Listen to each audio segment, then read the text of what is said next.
তো আমি আলহামদুলিল্লাহ ভালো আছি। আজকে আমি একটি মাছের রেসিপি আপনাদের সাথে শেয়ার করছি, রুই মাছের রেসিপিটি যদি এতটুকু ভালো লেগে থাকে আমার চ্যানেলটিকে সাবস্ক্রাইব করে আমার পাশে থাকবেন, লাইক কমেন্ট শেয়ার করে দিবেন। সহজভাবে কিভাবে রান্না করতে হয় রুই মাছ তার রেসিপি আমি এখানে আপনাদের সাথে শেয়ার করছি। চলুন দেখতে থাকুন আমার এই ভিডিওটি। এবার এখানে আমি স্বাদ মতো লবণ দিয়ে দিয়েছি, দেখতেই পাচ্ছেন। হলুদের গুঁড়ো দিয়ে দিয়েছি 1 চা চামচ পরিমাণ এবং 1.5 চা চামচ পরিমাণ লাল মরিচের গুঁড়ো দিয়ে দিয়েছি এবং জিরে গুঁড়ো দিয়ে দিয়েছি 1 চা চামচ পরিমাণ এবং 1.5 চা চামচ পরিমাণ দিয়ে দিয়েছি এখানে আমি ধনে গুঁড়ো। সব উপকরণ এখানে আমি একসাথে মাখিয়ে নেব, নিয়ে আমি 1 মিনিটের মতো রেখে দেব, ম্যারিনেট হবে তার জন্য।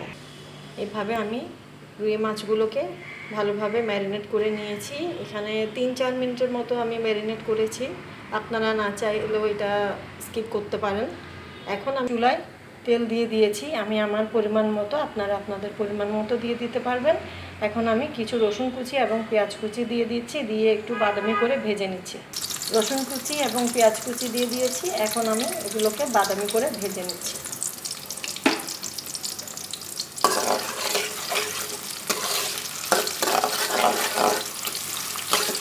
তো আপনারা যারা আমার পাশে এখনও আছেন তাদের জন্য রইল শুভকামনা এবং অসংখ্য অসংখ্য ধন্যবাদ। এভাবে আমার পাশে থেকে আমার ভিডিওগুলো দেখবেন আপনারা, আর কমেন্ট বক্সে কমেন্ট করে যাবেন, লাইক করবেন এবং শেয়ার করে দেবেন।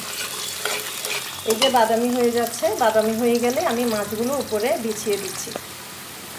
প্রতিটা মাছ আমি আস্তে আস্তে করে দিয়ে দিচ্ছি এভাবে। মাছের মাথা সহ আমি দিয়ে দিয়েছি। এখন এখানে একটু জমে থাকা পানি আমি দিয়ে দিচ্ছি। আর এরপর আমি যেটি করব, সেই ভাজা পেঁয়াজগুলো আমি উপরে উঠিয়ে দিচ্ছি, বুঝতেই পাচ্ছেন। এভাবে আমি 5 মিনিটের মতো কষিয়ে নিচ্ছি। মাছ কষানো হয়ে গেছে, এখন আমি এখানে একটু পরিমাণ মতো পানি দিয়ে দিচ্ছি, আপনারা আপনাদের পরিমাণ মতো দিয়ে দেবেন। পানি সেদ্ধ হয়ে আসলে আমি এখানে টমেটো, কাঁচামরিচ এবং ধনেপাতা দিয়ে দিচ্ছি।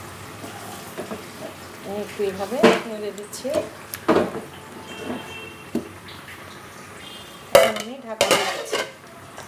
এখানে আমি টমেটোর টুকরো দিয়ে দিয়েছি বেশি করে, আর কাঁচামরিচ দিয়ে দিয়েছি এবং পরিমাণ মতো একটু ঝোল দিয়ে দিয়েছি। ভালোভাবে সেদ্ধ হয়ে আসলে পানি একটু কমে আসবে, ঝোলটা একটু কমে আসলে আমি চুলাটা অফ করে দেব। তো আপনারাও বাসায় এভাবে তৈরি করে খাবেন এবং আমার জন্য দোয়া করবেন। আল্লাহ হাফেজ, সবাই খুব ভালো থাকবেন। আসসালামু আলাইকুম।